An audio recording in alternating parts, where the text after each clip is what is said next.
Qué bendición es poder estar el día de la fecha hoy con ustedes, compartiendo un poquito de la palabra que considero Dios tiene para nosotros. Todos los que hoy estamos aquí tenemos algo en común.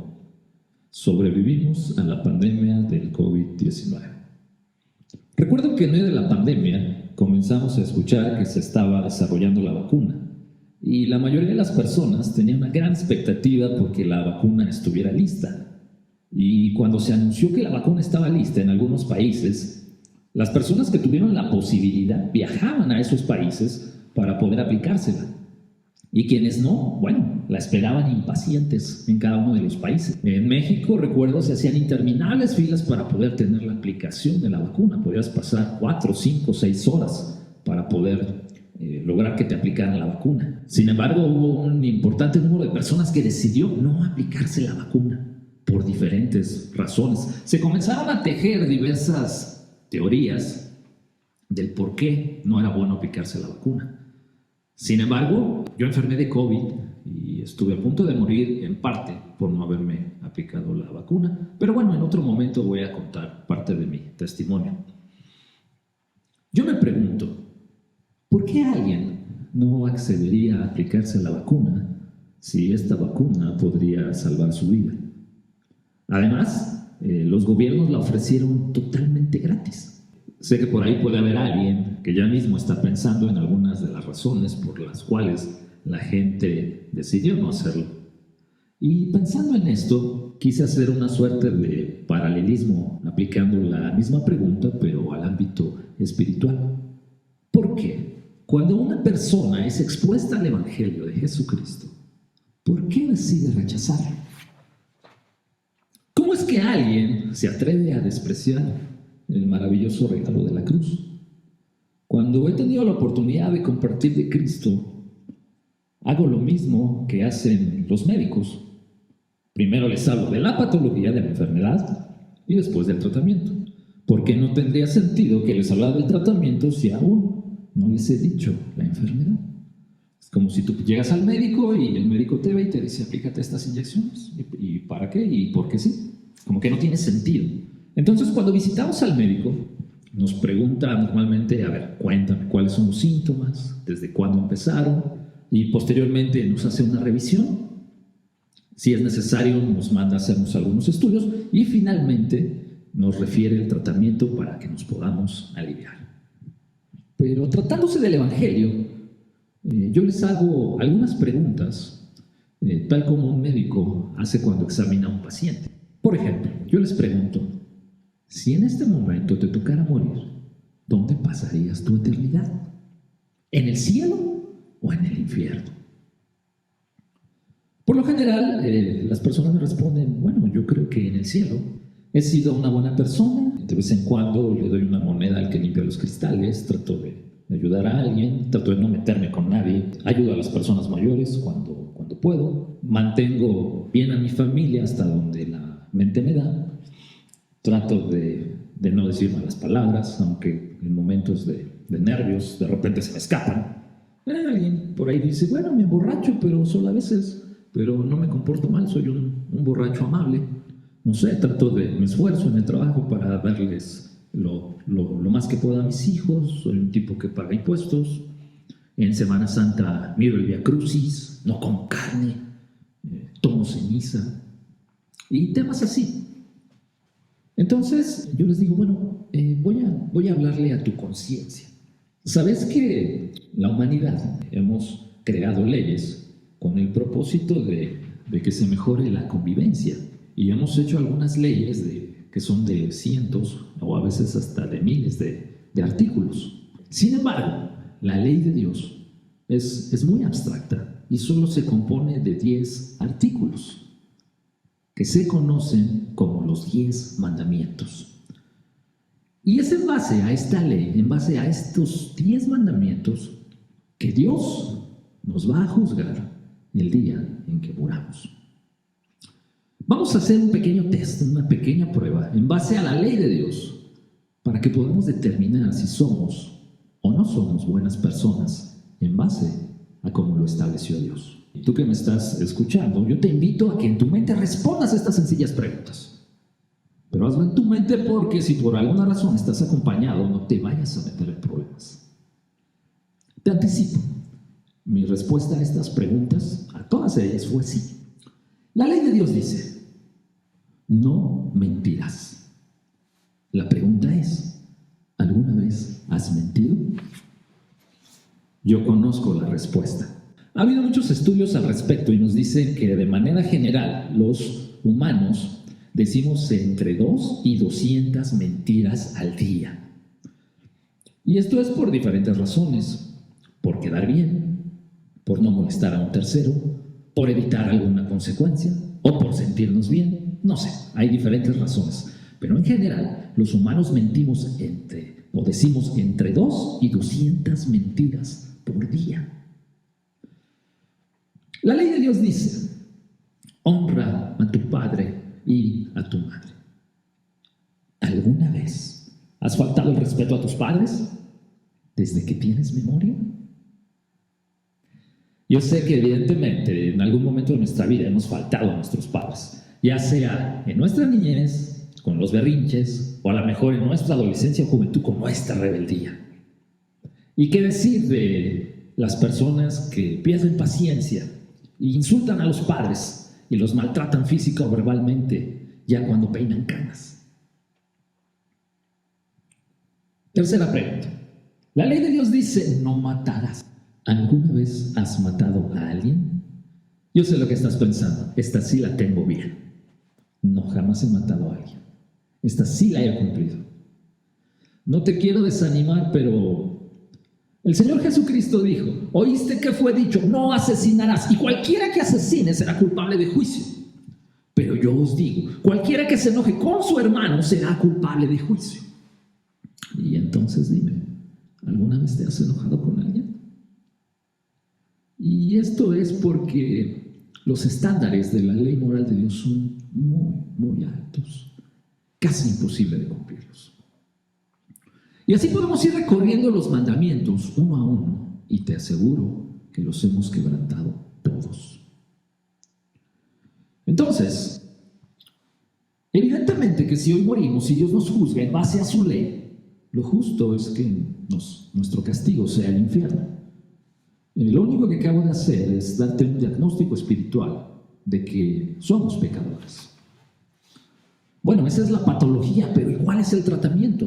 Bueno, Dios estableció que la paga o la consecuencia de pecar es la muerte, pero Él nos ha amado de tal manera de que a pesar que somos pecadores y que Él castigó a su propio Hijo hasta la muerte, en lugar de castigarnos a ti y a mí, para que toda aquella persona que crea en Él tenga vida eterna. La pregunta es, ¿quieres pedir a Dios que tenga misericordia de ti y perdone tus pecados? Haciendo un paralelismo nuevamente, es como si te dijera, ¿quieres recibir la vacuna? De hecho, hubo un apóstol que se enfrentó a esta pregunta. Es de los apóstoles más conocidos por una gran mayoría de las personas, y es el apóstol Pedro, del que muchos dicen que es el que tiene las llaves del cielo.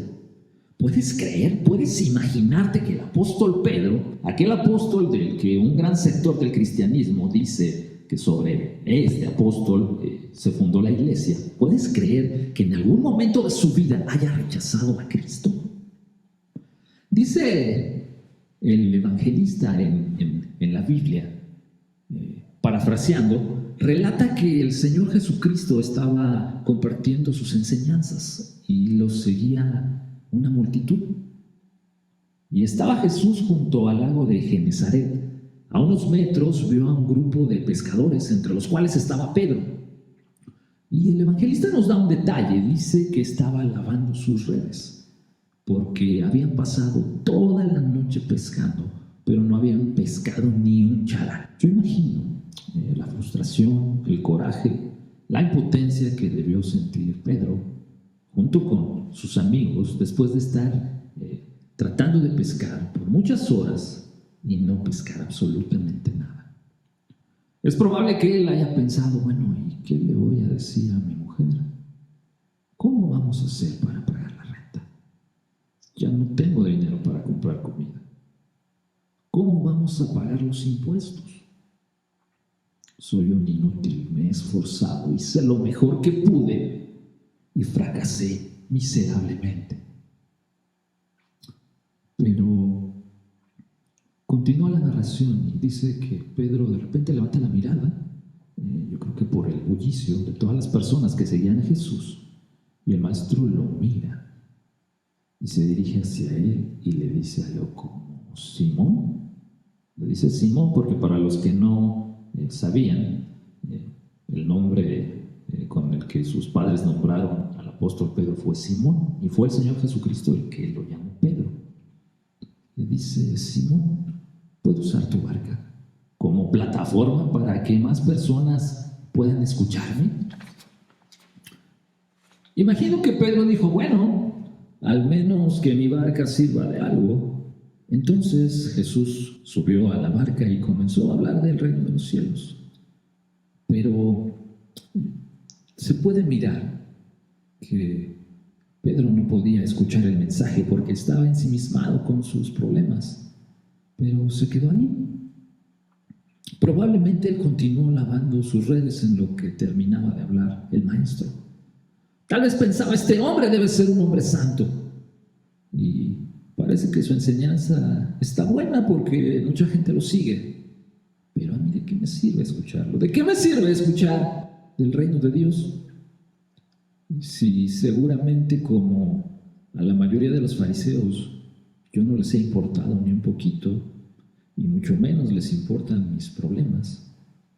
Que eso es lo mismo que decimos muchos de nosotros. Pensamos que cuando estamos atravesando una situación difícil y aparentemente no vemos solución, pensamos que a Dios no le importamos. Pero algo pasa. Cuando Jesús termina el sermón, voltea a ver a Pedro, todo cabizbajo, exhausto, derrotado, desanimado, y le dice: oye, Simón, súbete a la barca junto con los otros pescadores y ve a la parte más profunda a pescar. Y Pedro le responde, probablemente en un tono irónico y molesto: pero maestro, ¿qué cosas dices? Hemos intentado pescar toda la noche y no hemos pescado nada. En este río no hay peces. Llevamos varios días sin pescar nada y ya no tengo dinero para dar de comer a mi familia. Se me venció la renta, no tengo para la escuela de mis hijos. Y además mi suegra está muy enferma, que bueno, a lo mejor eso no era tan malo. Pero en un tono más serio, tal vez dijo: pues ni siquiera tenemos para el médico y ella está enferma. Y tú dices que vayamos a pescar de nuevo. Es entonces cuando Jesús lo mira a los ojos y le sonríe. Y en ese momento algo miró Pedro en Jesús y le dijo: pues yo creo que esto va a ser inútil, pero porque tú me lo pides, lo voy a hacer. Entonces Pedro y sus amigos van a aguas profundas y no te pierdas lo que está a punto de ocurrir. El Señor de la creación, el que hizo con su palabra todo lo que existe, el que acomodó el universo en su lugar, se va a mostrar como Señor de la creación. Y entonces Jesús emite una orden. Y apenas Pedro y compañía dejan caer las redes al agua, de pronto sucede. Yo no sé si la orden del Señor fue que de todos lados nadaran peces hacia las redes, o en ese momento con su palabra los creó a los peces y les dio la orden de que brincaran a las redes. Porque a la orden de Jesús, los peces comienzan a meterse a las redes, y en tal cantidad que las redes se estaban rompiendo. Entonces ellos con todas sus fuerzas suben las redes a la barca y los peces seguían brincando dentro de la barca. Y había tantos peces, dice la Biblia, que del peso la barca comenzó a hundirse, porque aunque es evidente que los barcos flotan, cuando se cumple determinado peso, cuando llevan determinado peso, se empiezan a hundir. Y en ese momento Jesús vuelve a dar la orden y los peces dejaron de saltar a la barca. ¿Lo puedes ver? Imagínate la escena. Con mucho trabajo, ellos no lo pueden creer aún. Van remando hacia la orilla. Están incrédulos de lo que acaba de pasar. En su vida habían mirado tantos peces juntos. Y entonces, cuando llegan a la orilla, Pedro empieza a asimilar o a tratar de asimilar lo que acababa de pasar, pero no lo puede creer y pensaba, ¿quién es este? ¿Quién es este que tiene el control sobre los peces? Y se da cuenta que está ante la presencia de Dios encarnado, de Dios hecho hombre. Y entonces Pedro se acerca a Jesús. El Señor lo está esperando con una sonrisa y Pedro pronuncia la frase que le da título a este mensaje: apártate de mí, Señor, porque soy hombre pecador. Apártate de mí, Señor, porque soy un hombre pecador.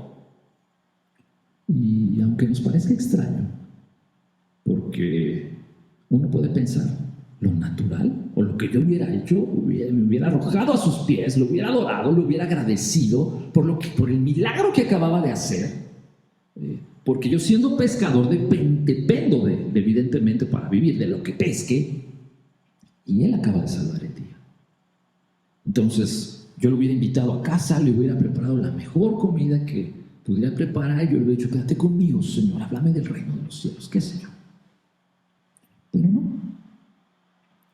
Pedro baja la mirada y con profunda vergüenza le dice al Señor: apártate de mí, Señor, apártate de mí, porque soy un hombre pecador. Y esta es la frase que una mayoría de personas pronuncia al momento de que son expuestos con la gracia, el amor y el perdón de Dios. Pero ¿por qué? ¿Por qué alguien no lo aceptaría?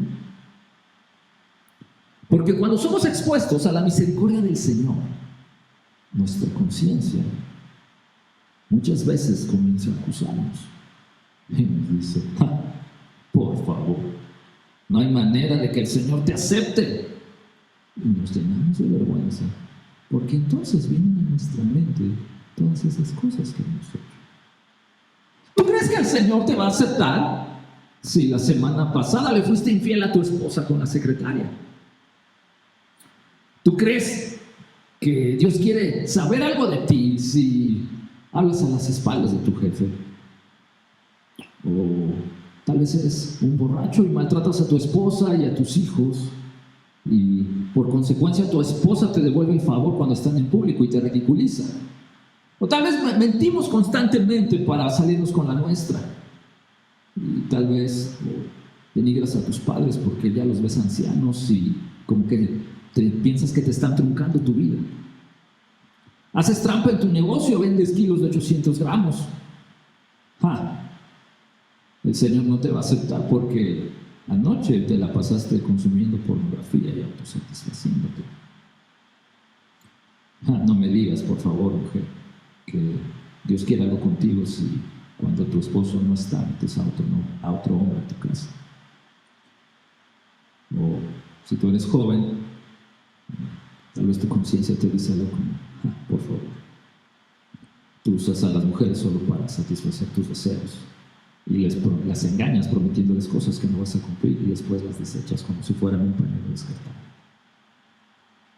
Y en un tono todavía más serio, abortaste porque no estás casada, tu novio te desconoció cuando le dijiste, y un bebé te haría muy complicada tu vida. ¿Qué sé yo? Nuestra conciencia nos empieza a hablar, y entonces, así como el apóstol Pedro, decimos esas palabras: apártate de mí, Señor, porque soy un hombre pecador. Tal vez ya cuando sea más santo, entonces me voy a acercar a ti, pero por el momento tengo demasiada vergüenza Mi conciencia me pesa tanto que no puedo acercarme a ti. Pero eso es un contrasentido. Es como si de pronto te da un infarto y cuando te están llevando a la ambulancia, tú le preguntas al rescatista, oye, ¿a dónde me llevan? Pues al hospital. Y tú le dices, oye, no me lleves al hospital, estoy muy enfermo como para ir al hospital. ¡Qué absurdo! Se escucha muy absurdo. Pero no creas la cantidad de personas que dicen, es que estoy muy enfermo para ir al hospital. O soy demasiado pecador para poder pedirle misericordia y acercarme a Dios. Porque la religión, de manera general, de cualquiera que se trate, nos ha enseñado que debemos ser puros para acercarnos a Dios. Y eso es falso. Así como vamos al hospital cuando estamos enfermos, de esa misma manera debemos buscar a Dios. Porque como somos pecadores y hemos hecho todo mal y nuestra vida es un desastre, sin embargo, Dios nos dice, ya sé que eres un pecador. Ya sé que la has embarrado terriblemente, has hecho todo mal. Pero a pesar de eso, yo te amo. Te amo tanto al grado que castigué hasta la muerte a mi único Hijo Jesucristo, porque te amo.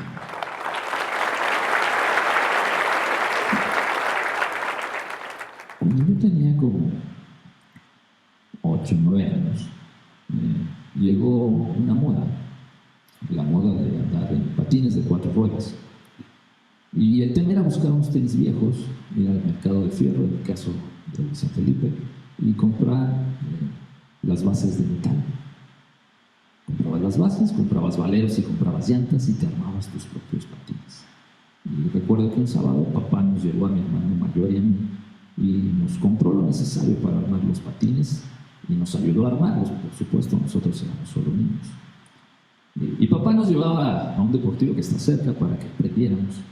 Y después de que nos dimos varios sentones, tuvimos varias caídas y algunos raspones, pues finalmente aprendimos. Pero como cualquier niño, pues éramos inconscientes e ignorábamos los peligros que había.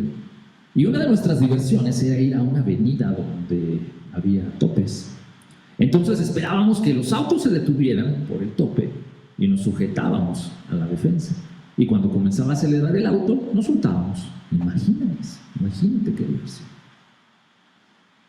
Pero en una ocasión, recuerdo que se detuvo un auto, nos sujetamos como siempre, pero este auto yo no sé si nos veía o simplemente no se dio cuenta, pero aceleró como si estuviera en una competencia de arrancones, como si fuera Toretto. Los demás chicos ya eran más grandes que yo y lo percibieron antes y se soltaron a tiempo. Pero para cuando yo me di cuenta, el auto iba muy rápido y sentí miedo. Entonces me agarré lo más fuerte que pude y en la primera oportunidad, cuando el auto frenó un poco porque iba a cruzar una avenida, me solté, no sabía qué hacer, pero iba demasiado rápido. Y entonces sucedió lo que ya pensaste. Salí disparado del auto, perdí el equilibrio, caí, di varias vueltas en el piso. Y cuando me levanté, estaba raspado por todos lados, las rodillas, la espalda, el estómago, los brazos, las piernas, los costados, la cara.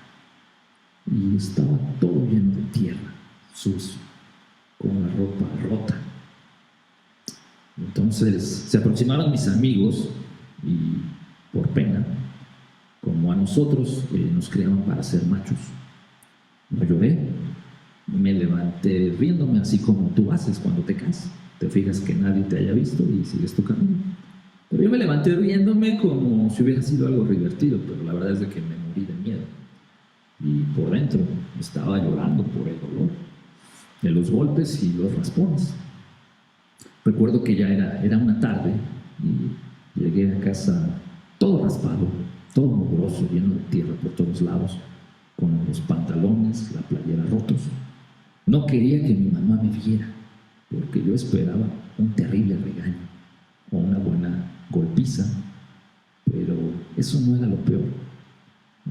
Tenía miedo de que mamá no me volviera a dejar usar los patines y salir a jugar con mis amigos.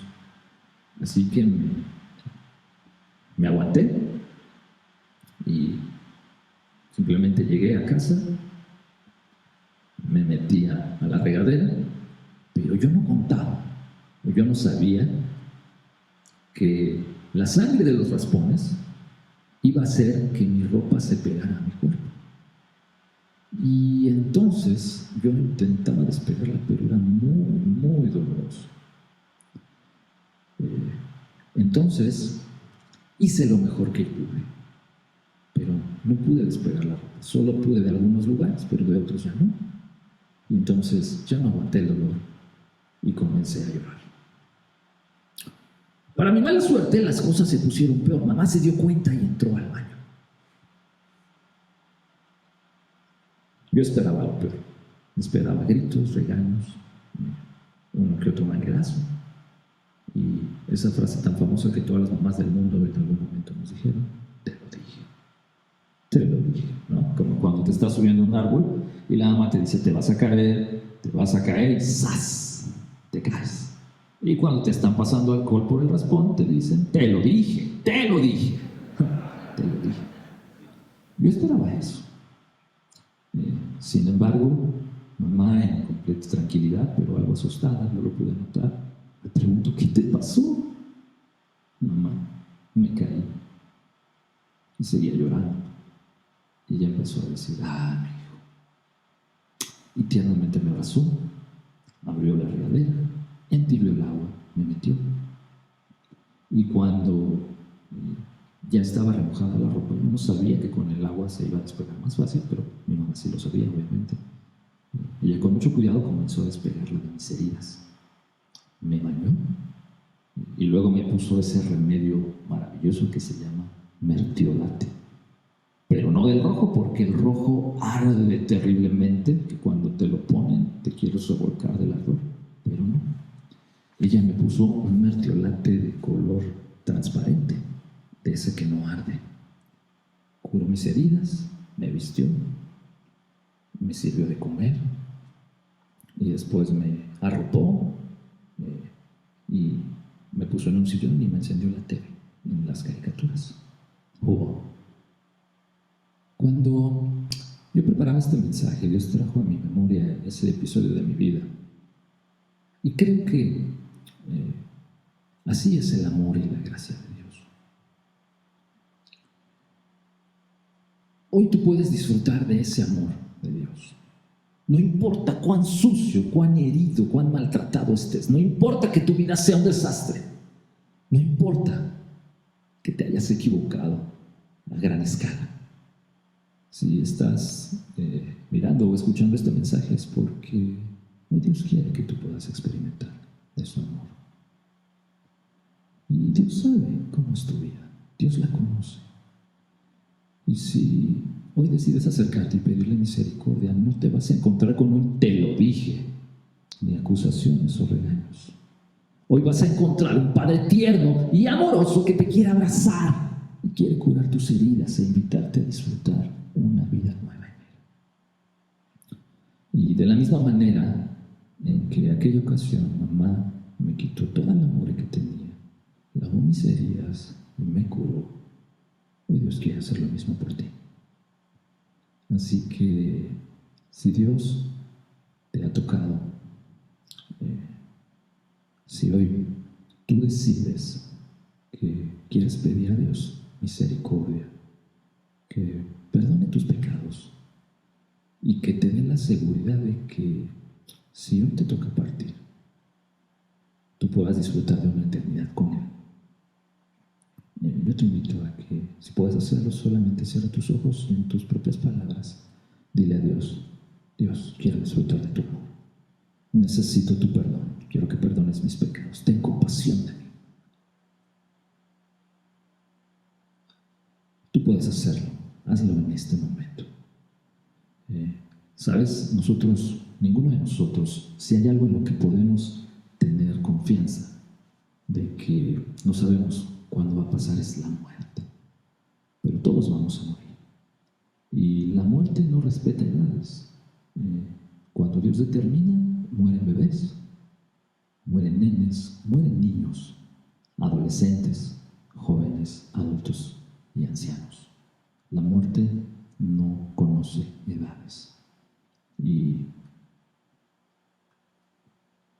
es muy probable que de repente, muy de repente, la muerte nos abrace. Nadie planea morir, pero la muerte puede llegar de una manera muy repentina, por un asalto, por un accidente, por un ataque cardíaco, qué sé yo. Es bueno que te prepares a encontrarte con tu Dios. Así que yo te invito a que, si puedes hacerlo, le digas al Señor: Señor, ten misericordia de mí. En tus propias palabras, dime: le he regado feo, Señor, he hecho todo mal, perdóname, abrázame, sana mis heridas, ten compasión de mí. Y mientras lo haces, yo voy a hacer una oración por ti. Padre, he hablado conforme lo que creo tú me dijiste que compartiera hoy. Oro para que todo aquel que en este momento te está invocando disfrute de tu abrazo, de tu compasión y de tu perdón. Gracias porque nos has amado desde antes que fundaras el mundo. Te pido que los bendigas rica y abundantemente y danos sabiduría para poder caminar por el camino que es conveniente según tu voluntad. En el nombre de Jesús.